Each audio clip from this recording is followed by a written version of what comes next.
Hi hello friends, എല്ലാവർക്കും നമ്മുടെ സുമി മുഫാസ് മനസ്സിലോട്ട് ഹൃദയം നിറഞ്ഞ സ്വാഗതം. അപ്പൊ നമ്മുടെ നാളെ വരാനിരിക്കുന്ന കാറ്റത്തെ കിളിക്കൂട് സീരിയലിന്റെ പുതിയ വിശേഷങ്ങൾ എന്തൊക്കെയാണെന്ന് അറിഞ്ഞാലോ.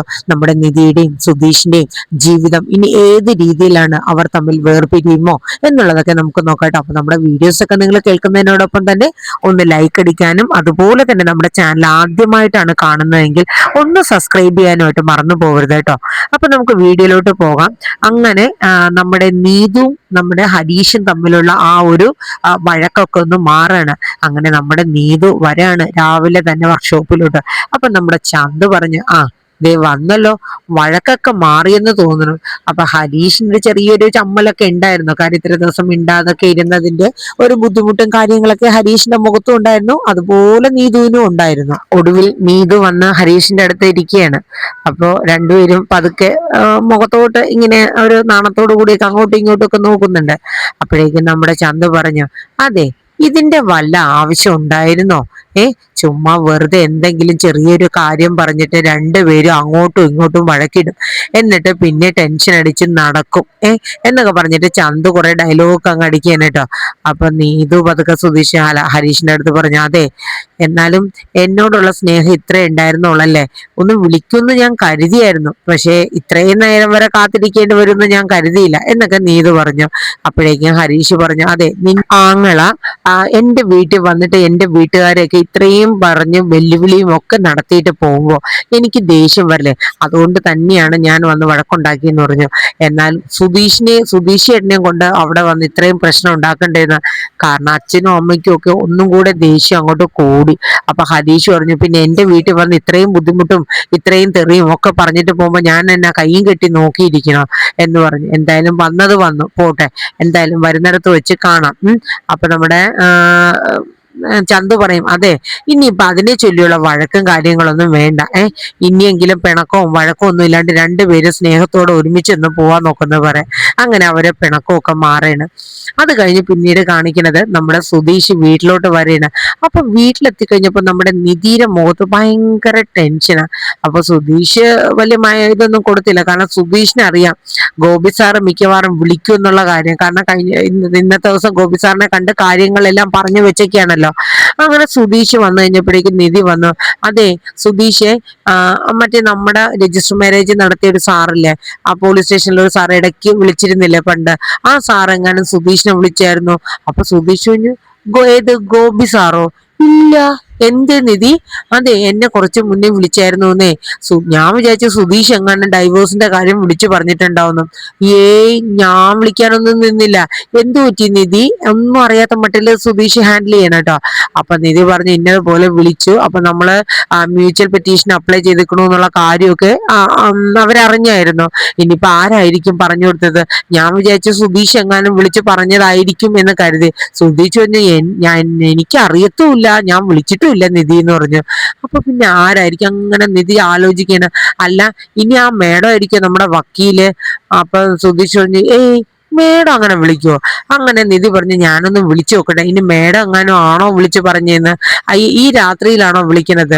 അപ്പോഴേക്കും നമ്മുടെ നിധി, അത് സാരമില്ല എന്ന് പറഞ്ഞിട്ട് ആ വക്കീലിനെ വിളിക്കണം. എന്നിട്ട് ചോദിക്കും, മേഡം നമ്മുടെ ഡൈവോഴ്സിന്റെ കാര്യം ഏതെങ്കിലും പോലീസുകാരടുത്തോ സ്റ്റേഷനിലോ മറ്റോ റിപ്പോർട്ട് ചെയ്തിട്ടുണ്ടോ എന്ന് ചോദിച്ചു. അപ്പം മേഡം പറഞ്ഞു, ഇല്ല, എന്തേ നിധി, എനിക്കതാണോ ജോലി എന്നുള്ള രീതിയിൽ ആ മേഡം സംസാരിച്ചിട്ടോ. കാര്യം നിധി ഒന്ന് ചമ്മി എങ്കിലും ഞാനല്ല എന്നുള്ള രീതിയിൽ ആ മേഡം പറഞ്ഞിട്ട് ഫോൺ വെക്കാൻ കേട്ടോ. അപ്പൊ പിന്നെ ആരായിരിക്കും? ഇനിയിപ്പോ എന്താ ചെയ്യ സുധീഷ്? എന്റെ നിധി ആലോചിക്കുന്നു. ഇനി ഒരു കാര്യം ചെയ്യാം, ഈ ഗോപി സാറിനെ തന്നെ അങ്ങോട്ട് വിളിച്ചല്ലോ, എന്നെ വിളിച്ച നമ്പറിൽ ഈ രാത്രിയിലോ? സുധീഷ് ചോദിക്കണം. അതിനെന്താ ഇപ്പൊ പ്രശ്നം, നമുക്ക് വിളിക്കാന്നേ. അങ്ങനെ നമ്മുടെ നിധി വിളിക്കുകയാണ് നമ്മളെ ഗോപി സാറിനെ. നമ്മുടെ സുധീഷിനാണെങ്കിൽ ഭയങ്കര ടെൻഷനാട്ടോ. ഇനി ആ സാറുള്ള സത്യം എങ്ങാനും വിളിച്ചു പറയുമോ, ഞാൻ ഇന്ന് കണ്ടു ഇന്നതുപോലെയൊക്കെയാണ് എന്നെങ്ങാനും വിളിച്ചു പറയൂ എന്നുള്ള രീതിയിൽ. അപ്പോഴേക്കും ഭാഗ്യത്തിന് നമ്മുടെ നിധി വിളിച്ചിട്ട് ചോദിച്ചു, സാറേ ഞാൻ നിധിയാണ്, അപ്പൊ സാറ് നേരത്തെ വിളിച്ചിട്ടുണ്ടായിരുന്നല്ലോ, എനിക്ക് സാറിനെ ഒന്ന് നേരിട്ട് കാണണമായിരുന്നു, അതിനെന്താണ് ഈ നാളെ സ്റ്റേഷനിലോട്ട് വന്നോളൂ, സ്റ്റേഷനിലോ അല്ലെങ്കിൽ പുറത്തോ എവിടെയെങ്കിലും വെച്ച് എനിക്ക് സാറിനെ ഒന്ന് കാണണോന്ന് പറഞ്ഞു. ആയിക്കോട്ടെ എന്നും പറഞ്ഞു കേട്ടോ. അങ്ങനെ അത് കഴിഞ്ഞിട്ട് ഫോൺ വെക്കുകയാണ്. അങ്ങനെ എല്ലാരും ഫുഡൊക്കെ കഴിച്ച് കിടക്കുകയാണ്. നിധിയും കിടന്നു, ഭാസ്കരനും ഹരീഷും സുഭാഷും നികേഷും ഒക്കെ കിടന്നു, സുധീഷും പോയി കിടന്നു. എല്ലാരും നല്ല ഉറക്കമായിട്ടോ. ആ സമയം നമ്മുടെ സുധീഷ് പതുക്കെ എഴുന്നേക്കാണ്. എഴുന്നേറ്റിട്ട് ആ ഹോളിലോട്ട് ചെല്ലുകയാണ്. ഹോളിൽ ചെന്ന് ഹോളൊക്കെ നല്ല നീറ്റായിട്ട് തുടച്ച് വൃത്തിയാക്കി വെക്കുകയാണ്. എന്നിട്ട് സുധീഷ് മേടിച്ചോണ്ട് ഒളിപ്പിച്ചു വെച്ചിരുന്ന കേക്ക് എടുക്കുകയാണ്. കാരണം നാളെ നിധിയുടെ ബർത്ത്ഡേ ആണ്. 12 മണിയാകുമ്പോൾ നിധിക്ക് ഒരു സർപ്രൈസ് ആയിട്ട് തന്നെ ഗിഫ്റ്റ് കൊടുക്കണം എന്നുള്ള പ്ലാനിങ്ങോടുകൂടി സുധീഷ് ഭയങ്കര അറേഞ്ച്മെന്റ് ചെയ്യണം കേട്ടോ. അങ്ങനെ എല്ലാം മെഴുകുതിരിയൊക്കെ കത്തിച്ച് ഡെക്കറേറ്റ് ഒക്കെ ചെയ്ത് അടിപൊളിയാക്കി എടുത്തോട്ടോ. അത് കഴിഞ്ഞിട്ട് ചെന്ന് സുഭാഷേട്ടനെ വിളിക്കണം. അതെ സുഭാഷേട്ടാ, സുഭാഷേട്ടാ ഒന്ന് എഴുന്നേറ്റ്. എന്താടാ സുധീഷ്? അതെ ഒന്ന് എഴുന്നേറ്റേന്ന്, ഒരു കാര്യം പറയാനുണ്ട്. അപ്പോ നമ്മുടെ സുഭാഷിക്ക് എന്താടാ? അതെ നിധിയുടെ ബർത്ത്ഡേ ആണ്, ഒന്ന് എഴുന്നേറ്റേ. അതെ നാളെ നമുക്ക് വിഷയാടാ, നാളെ കേക്ക് മേടിച്ച് ആഘോഷിക്കാടാ. അതൊന്നും പറ്റില്ല, സുഭാഷേട്ട ഒന്ന് എഴുന്നേറ്റ്. അങ്ങനെ ഹരീഷിനെയും നികേഷിനെയും ഒക്കെ വിളിച്ചുണർത്തേണ്ട കേട്ടോ. അപ്പൊ അവർക്കൊക്കെ ഭ്രാന്ത് പിടിക്കണം, ഉറക്കം അങ്ങോട്ട് കണ്ണി പിടിച്ചുള്ളൂ. അപ്പോഴേക്കാണ് ഈ സുധീഷ് വിളിച്ചുണർത്തുന്നത്. എന്താണ് സുധീഷേടാന്ന് ചോദിച്ചോണ്ട് എണീക്കാണ് അവർ രണ്ടുപേരും. അതെ നിധിയുടെ ബർത്ത്ഡേ 12 മണിയാകുമ്പോ നമുക്ക് എല്ലാവർക്കും സർപ്രൈസ് ആയിട്ട് അവളെ ഞെട്ടിച്ചുകൊണ്ട് ബർത്ത്ഡേ വിഷ് ചെയ്യണമെന്ന് പറയും. ഒരു ബർത്ത്ഡേ നാളെ എങ്ങാനും വിഷ് ചെയ്യാന്ന് പറയും. അതൊന്നും പറ്റില്ല. അങ്ങനെ 3 സുധീഷ് വിളിച്ചുണർത്തി മോക കഴിപ്പിച്ച് കുട്ടപ്പനാക്കി നിർത്തിയിരിക്കുകയാണ്. അത് കഴിഞ്ഞിട്ട് നേരെ ചെല്ലുകയാണ്. ചെന്ന് കഴിഞ്ഞിട്ട് നിധിയുടെ റൂമിലോട്ട് പോകണം. അപ്പോഴേക്കും സുധീഷ് പറയും, അതെ അല്ല സോറി നികേഷ് പറയും, ഞാൻ ചെന്ന് വിളിക്കട്ടെ നിധിയേട്ടത്തി എന്ന് പറയും. പോടാ ഞാൻ വിളിക്കാം, ഞാനാ ഇത്രയും പാടുപെട്ട് ഇതൊക്കെ ചെയ്ത്, എന്റെ ഭാര്യയുടെ ബർത്ത്ഡേ അല്ലേ, അപ്പൊ ഞാനല്ലേടാ നികേഷെ വിളിക്കേണ്ടതെന്ന് പറഞ്ഞിട്ട് സുധീഷ് നേരെ ചെന്നിട്ട് നമ്മുടെ ആരെയാണ് നമ്മുടെ നിധീനെ വിളിക്കാണ്. അപ്പൊ നിധി പെട്ടെന്ന് എഴുന്നേറ്റിട്ട് ഇതെന്താ സുധീഷ് വിളിക്കണേ ഈ സമയത്ത്? അപ്പൊ സമയമൊക്കെ നോക്കണം. അങ്ങനെ നിധി ഡോറ് തുറക്കണം. എന്താ സുധീഷ്? അപ്പോഴേക്കും നമ്മുടെ സുധീഷ് ഒരു ബൊക്കേക്ക് വെച്ചിട്ട് many many happy returns of the day എന്നൊക്കെ അങ്ങോട്ട് വിഷ് ചെയ്യണം കേട്ടോ. നിധിക്ക് ഭയങ്കര സർപ്രൈസ് ആയിപ്പോയി. കാരണം ഒരിക്കലും പ്രതീക്ഷിച്ചില്ല സുധീഷ് ഇത് ഓർത്ത് വെച്ച് ഇങ്ങനെ വിഷ് ചെയ്യുന്ന. അങ്ങനെ നിധിയുടെ അടുത്ത് ഹാളിലോട്ട് വരാൻ പറഞ്ഞ ഹാളിൽ ചെന്നപ്പോഴേക്കും എന്താ സുഭാഷും ഹരീഷും നികേഷൊക്കെ ബർത്ത്ഡേ ഒക്കെ വിഷ് ചെയ്ത് അങ്ങനെ നിൽക്കുകയാണ്. നോക്കിയപ്പം കേക്കും ക്യാൻഡിലൊക്കെ കത്തിച്ച് വെച്ച് നല്ല പറ്റുന്നതിൽ കൂടുതൽ അടിപൊളിയാക്കി എടുത്തിട്ടുണ്ട് കേട്ടോ. അങ്ങനെ നിധിക്ക് ഭയങ്കര ഒരു സന്തോഷമായി. അപ്പൊ ഈ ബഹളമൊക്കെ കേട്ട് നമ്മുടെ ഭാസ്കരൻ അവിടെ ഇരിപ്പുണ്ട്. എന്താ ഇവിടെ അകത്ത് ഏതാണ്ട സംസാരവും ഇതൊക്കെ. അങ്ങനെ ഭാസ്കരൻ പതുക്കെ എഴുന്നേക്കാണ്. ആ സമയത്ത് നമ്മുടെ നിധി ഇങ്ങനെ നോക്കിയാണ്. അപ്പോഴേക്കും നമ്മുടെ സുധീഷ് വേറൊരു കേക്കും കൂടെ വാങ്ങി വെച്ചിട്ടുണ്ടായിരുന്നു. ഇത് ഹാപ്പി ബർത്ത്ഡേ വിഷ് ചെയ്തിട്ടുള്ള ഒരു കേക്കാണ്. പിന്നെയുള്ള ഒരു കേക്ക് എന്താന്ന് വെച്ചാൽ ലവ് ചിഹ്നത്തിന്റെയൊക്കെയാണ്. അത് സുധീഷിന്റെ ഹൃദയം പോലെയാണ് അത് വെച്ചിരിക്കുന്നത്. അത് നിധിക്ക് മാത്രം ഉള്ളതാണെന്നും പറഞ്ഞാണ് മാറ്റി വെച്ചിരിക്കണത് കേട്ടോ. അപ്പൊ ഹരീഷ് നികേഷ് മുഖത്തോട് മുഖമൊക്കെ നോക്കിയിരിക്കുന്നുണ്ട്. അങ്ങനെ നമ്മുടെ നിധി കേക്കൊക്കെ കട്ട് ചെയ്യാൻ വേണ്ടി പോവുകയാണ്. അപ്പൊ ഈ സമയത്ത് നമ്മുടെ ഭാസ്കരൻ പതുക്കെ വെളിയിൽ നിന്ന് എഴുന്നേറ്റ് അകത്തോട്ട് വരെയാണ്. അപ്പൊ ഈ ചെറിയ ലവ് ചിഹ്നത്തിന്റെ കേക്ക് എടുത്ത് സുധീഷ് ഒളിപ്പിച്ച് വെച്ചേക്കാണ്. കാരണം നിധിയെ പിന്നെ കാണിക്കാം എന്ന രീതിയിൽ. അങ്ങനെ നമ്മുടെ ഭാസ്കരൻ അത് താഴെ ഒരു മൂലയ്ക്ക് മാറ്റി വെച്ചേക്കായിരുന്നു കേട്ടോ ആ കേക്ക്, പിന്നെ കാണിക്കാൻ വേണ്ടിയിട്ട്. അങ്ങനെ എല്ലാരും കേക്ക് കട്ട് ചെയ്യാൻ വേണ്ടി ഇങ്ങനെ റെഡി ആയിട്ട് നിൽക്കുന്ന സമയത്ത് നമ്മുടെ ഭാസ്കരൻ വരെയാണ്. ഭാസ്കരൻ വന്നു കഴിഞ്ഞിട്ട് നേരെ കാലെടുത്ത് വെക്കുന്നത് ആ ലവ് ചിഹ്നം, അതായത് നമ്മുടെ സുധീഷിന്റെ ഹൃദയത്തിലോട്ട് ഒരൊറ്റ ചവിട്ടലങ്ങ് ചവിട്ടാണ്.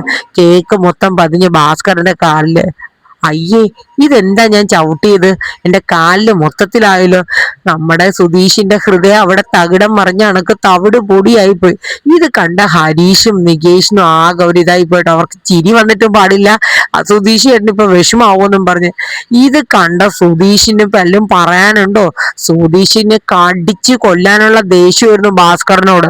കാരണം എന്റെ നിധിക്ക് എന്റെ ഹൃദയം കൊടുക്കാൻ വേണ്ടി ഞാൻ വെച്ചിരുന്നു, നശിപ്പിക്കാനായിട്ട് തന്ത എഴുന്നേറ്റ് വന്നു എന്നും പറഞ്ഞുകൊണ്ട് നമ്മുടെ സുധീഷ് കിടന്ന് ഇങ്ങനെ പല്ല് ഞെരിക്കുകയാണ്. അപ്പോഴേക്കും സുഭാഷ് പറഞ്ഞു, ആ അച്ഛ അത് കേക്കായിരുന്നു, ഇനിയിപ്പോ എന്താ ചെയ്യണേ? ഒരു കാര്യം ഹരീഷ നീ അതെടുത്ത് ആ ബാസ്ക്കറ്റിലോട്ട് ഇട്, എന്തായാലും അത് ചീത്തയായി പോയില്ല, ഇനിയിപ്പോ ഒന്നിനും പറ്റില്ലല്ലോ. അപ്പോഴേക്കും പാവം നമ്മുടെ സുധീഷിന്റെ ഹൃദയം നമ്മുടെ ഹരീഷ് കൊണ്ടുവന്ന് വേസ്റ്റ് ബോക്സിലോട്ട് ഇടയാണ്. എന്തെങ്കിലും പറയാനുണ്ടോ? സുധീഷിന് ഊഹിക്കാൻ പറ്റുന്നതിനും അപ്പുറമായിരുന്നു ആ ഒരു സംഭവം. അങ്ങനെ എന്തായാലും നമ്മുടെ നിധിയുടെ ബർത്ത്ഡേ പാർട്ടിയൊക്കെ നല്ല അടിപൊളി ഗംഭീരമായിട്ട് നടത്തുകയാണ്. എന്നാൽ ഒരു കാര്യം പാളിപ്പോയി, സുധീഷിന്റെ ഹൃദയം കൊടുക്കാൻ നിധിക്ക് കൊടുക്കാനായിട്ട് സാധിച്ചില്ല. എന്തായാലും നമുക്ക് കാത്തിരിക്കല്ലേ നമ്മുടെ കാറ്റത്തെ കിളിക്കൂടിൽ ഇനി എന്തൊക്കെയായി തീരും. ഇനിയിപ്പോ ഗോപി സാറ് വിളിച്ചിട്ട് നിധിയോട് എന്ത് പറയും എന്നുള്ളതൊക്കെ നമുക്ക് കാത്തു തന്നെ ഇരിക്കാം. അപ്പൊ എല്ലാവരും നമ്മുടെ വീഡിയോസ് ഒക്കെ ഒന്ന് കേൾക്കുക, ലൈക്ക് അടിക്കുക, നിങ്ങളുടെ അഭിപ്രായങ്ങളൊന്ന് കമന്റ് ബോക്സിൽ രേഖപ്പെടുത്തുക. അതുപോലെ തന്നെ നല്ലൊരു സപ്പോർട്ട് പ്രതീക്ഷിച്ചുകൊണ്ട് തന്നെ നമ്മുടെ കാറ്റത്തെ കിളിക്കൂടിന്റെ നാളത്തെ പ്രൊമോ ഇവിടെ വൈൻഡപ്പ് ചെയ്യണം കേട്ടോ. അപ്പൊ Tata, bye bye, take care, thank you.